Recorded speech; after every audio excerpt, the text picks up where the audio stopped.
राम का दर्शन किया, वो राम का हो गया। उस समय प्रभु भगवान श्री राम जब आए थे, बड़ा राक्षसों का, अधर्मियों का बोलबाला था। तो हमारे गुरु महाराज ने कहा कि थोड़ा सा उसका अध्ययन करो कि हमारे प्रभु को कितना कष्ट हुआ श्री राम ये धर्म की स्थापना करने में।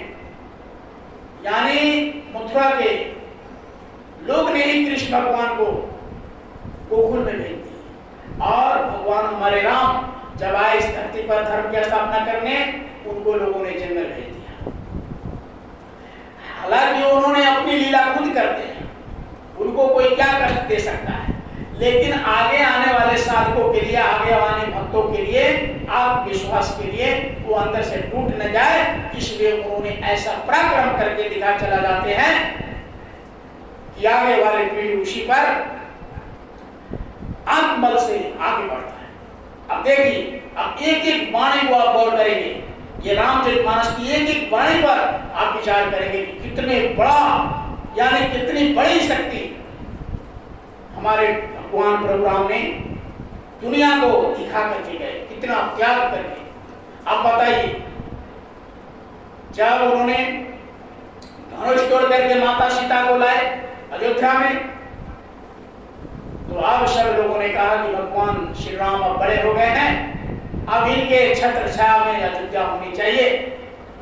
क्योंकि एक दिन राजा दशरथ श्रृंगार कर रहे थे, तैयार हो रहे थे, तो आईना में देखा जब, तो एक बाल उनका कान का सफेद हो गया था।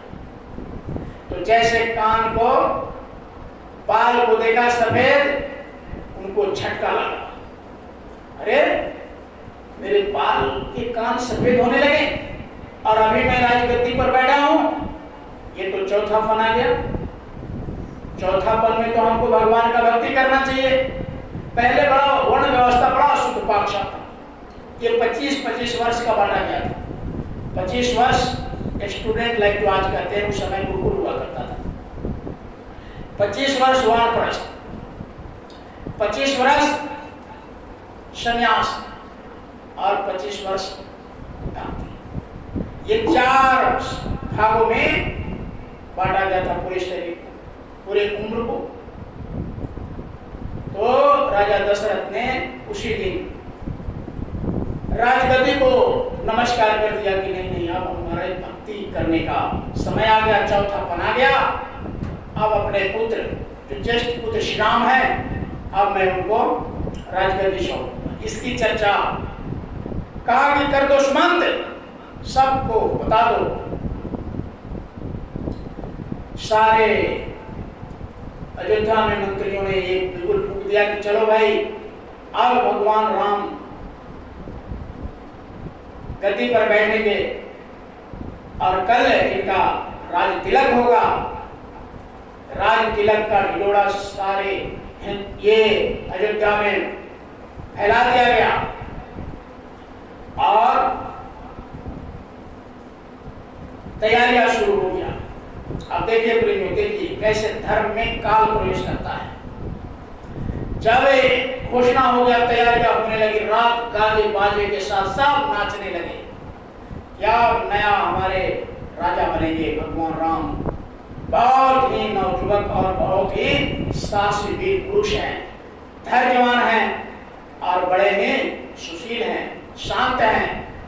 बहुत अच्छा से हमारे राजकाज चलेंगे, बहुत सुख प्रजा को मिलेगा, ऐसा सपना देकर लोग ढोल झाल बजा ये सब गाने लगे प्रेमियों।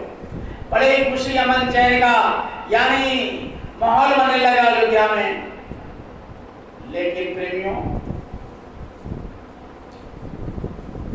उसी अयोध्या में एक मंथरा नाम की दासी रखी थी।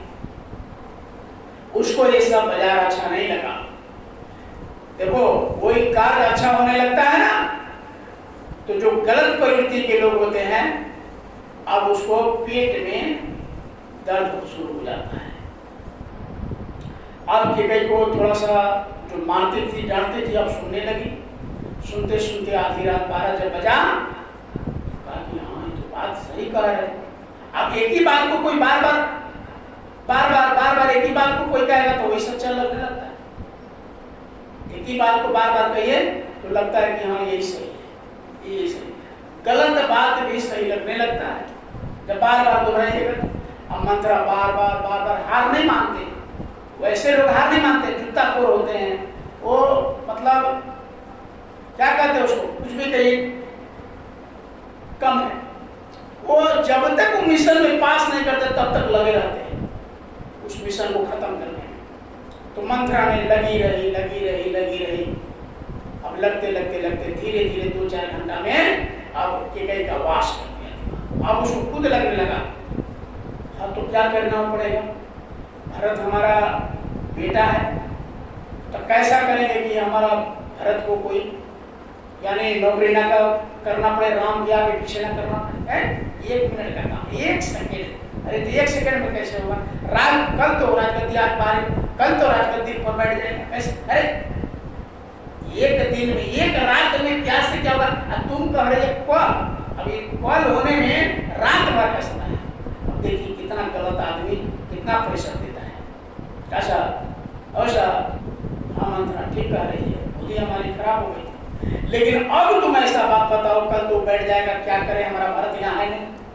कहा कि बेवकूफ कहीं का, अरे कल होने में रात बात किया, रात भर में क्या से क्या हो सकता है, क्या हो सकता है, कौन उपाय करे? अब जल्दी बताओ उपाय, काय तो बयान हो जाएगा, अब गद्दी पर बैठ जाएगा।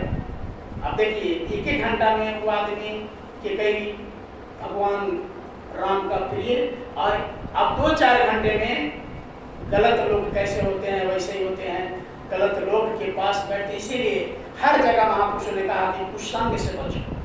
सबसे पहला इंसान का कर्तव्य है कि अगर कुसंग से बच गया तो फिर उसको कोई शक्ति उसको गलत नहीं कर सकता। कुसंग, अब देखिए रामचरितमानस की बात है, आप लोग घर से बड़े अच्छे से सुन रहे हैं, काशी वृक्ष के पास बैठे सुनिए और समझिए।